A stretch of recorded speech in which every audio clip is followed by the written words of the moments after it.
रहमतुल्लाहि व बरकातुहू। बिस्मिल्लाहिर्रहमानिर्रहीम। Welcome to my channel Travelpedia. इस वीडियो को एंड तक देखिए, वॉच करें, क्योंकि आज बहुत ही इंपॉर्टेंट इन्फॉर्मेशन आपके साथ में शेयर करने जा रहा हूँ।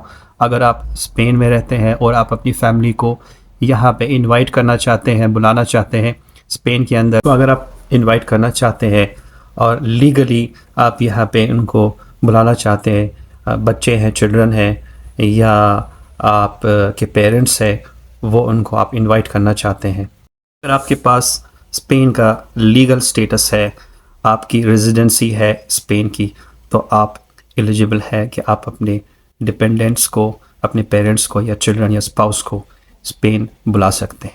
इसके लिए क्या क्या रिक्वायरमेंट है, क्या क्या डॉक्यूमेंट्स चाहिए और क्या प्रोसीजर है, क्या इसमें टाइम लगेगा, कितना टाइम लगता है और क्या क्या कैसे अप्लाई करना है, वो मैं आज इस वीडियो में आपके साथ शेयर करना है। वीडियो को वॉच करें, शेयर करें और एंड तक देखें। ये जो जनरल स्कीम है, ये उन फैमिली मेम्बर्स के लिए है जो नॉन यूरोपियन है, जो अपनी फैमिली को इनवाइट करना चाहते। इसके लिए जो है आपके पास लीगल स्टेटस होना चाहिए। और ये किस को आप बुला सकते हैं, कौन कौन से आप जो डिपेंडेंट्स हैं आपके अपने कंट्री में, होम कंट्री में, किस को बुलाना चाहते हैं। उसमें स्पाउस हैं, वो सेपरेटेड नहीं होना चाहिए। नंबर 2, चिल्ड्रन, बच्चे होने चाहिए, या अडॉप्टेड चिल्ड्रन है, वो 18 साल से नीचे बिलो एज के होने चाहिए। और एप्लीकेंट्स जो है उनके पेरेंट्स, मदर और फादर, या स्पाउस के parents, partner, spouse, parent, mother और फादर, वो भी आप बुला सकते हैं। वो उनकी एज होनी चाहिए, क्राइटेरिया है 65 ईयर्स, 65 ईयर्स एज से ऊपर उनकी एज होनी चाहिए। और उनका एक रीज़न होना चाहिए कि वो आपके डिपेंडेंट हैं।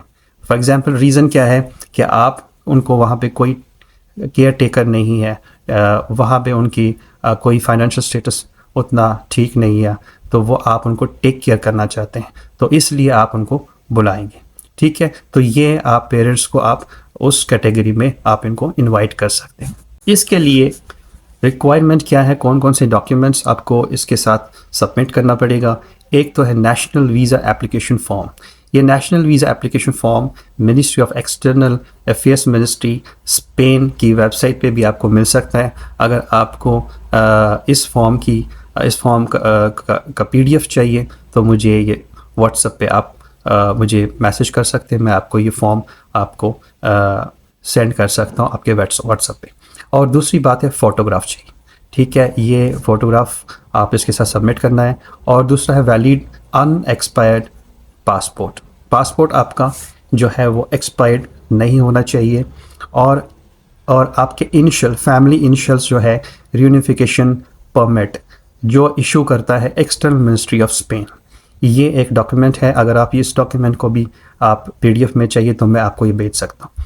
और ये मिनिस्ट्री ऑफ स्पेन की वेबसाइट पे भी आपको PDF मिल जाएगा। नंबर 5 है एप्लीकेंट्स रेजिडेंट कार्ड, यानी जो एप्लीकेंट है आपके होम कंट्री का, उनका नेशनल रेजिडेंट कार्ड इसके साथ सबमिट करना है। नंबर 6 है डॉक्यूमेंट्स प्रूविंग, ये प्रूव करना पड़ेगा कि फैमिली रिलेशन आपकी क्या है उनके साथ। फॉर एग्ज़ाम्पल, अगर स्पाउस है तो उनकी मैरिज सर्टिफिकेट, और अगर बच्चे हैं, बर्थ सर्टिफिकेट ऑफ चिल्ड्रन, बच्चों की बर्थ सर्टिफिकेट।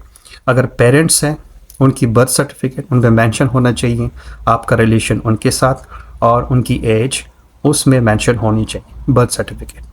और ये जो बर्थ सर्टिफिकेट इशू करता है competent authority of your home country, आपकी होम कंट्री का कॉम्पिटेंट अथॉरिटी। फॉर एग्ज़ाम्पल, आप पाकिस्तान से हैं तो आपका नादरा जो है कॉम्पिटेंट अथॉरिटी है, या इंडिया से है तो ये म्यूनिसिपैलिटी की सर्टिफिकेट है, बर्थ सर्टिफिकेट है, वो इशू करती है। पेरेंट्स के केस में आपको ये भी शो करना पड़ेगा कि आप उनके लिए फाइनेंशियली जो है वो हेल्प कर रहे हैं। फॉर एग्ज़ाम्पल, आप उनको NBOs कर रहे हैं, ट्रांसफ़र कर रहे हैं, कोई पेमेंट, कोई फाइनेंशियली आप उनको हेल्प कर रहे हैं, तो उनकी वो प्रूफ आपको इसके साथ सबमिट करना पड़ेगा।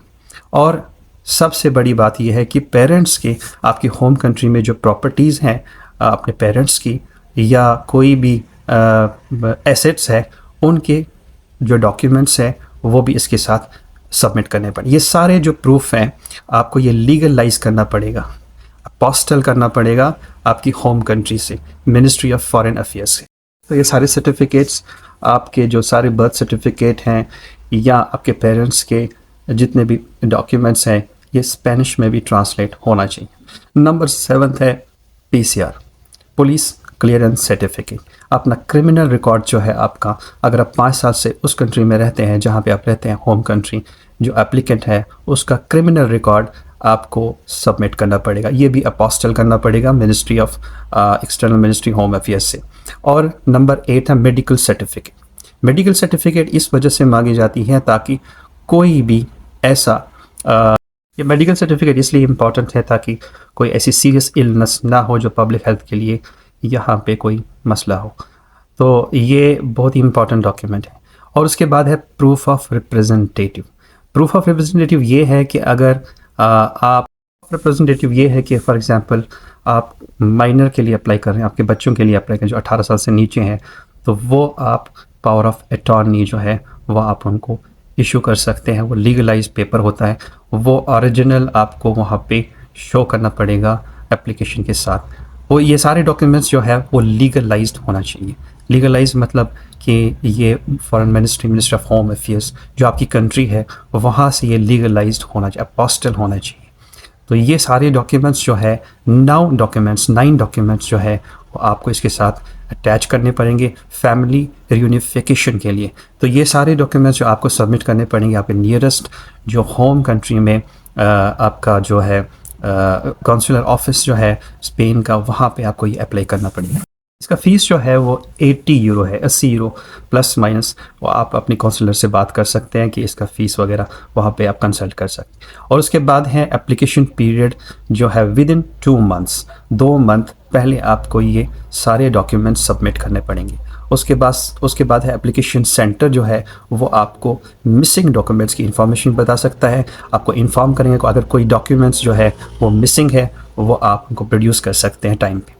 और उसके बाद आपको इंटरव्यू के लिए भी बुला सकते हैं, ज़रूरी नहीं है लेकिन इंटरव्यू के लिए आपको इनवाइट कर सकते हैं। उसके बाद डिसीजन पीरियड जो है आपका 2 मंथ्स में आपका ये प्रोसेस सारा कंप्लीट हो जाएगा और वीज़ा आपका अप्रूवल होके आ जाएगा। अगर वीज़ा जो है वीज़ा आपका अप्रूवल ना हुआ, डैनियल हुआ, कैंसिल हुआ, वीज़ा नहीं रिजेक्ट हुआ, तो आप अपील कर सकते हैं। अपील का टाइम जो है 1 मंथ है, 1 महीने के अंदर आप फिर से दोबारा अपील कर सकते हैं।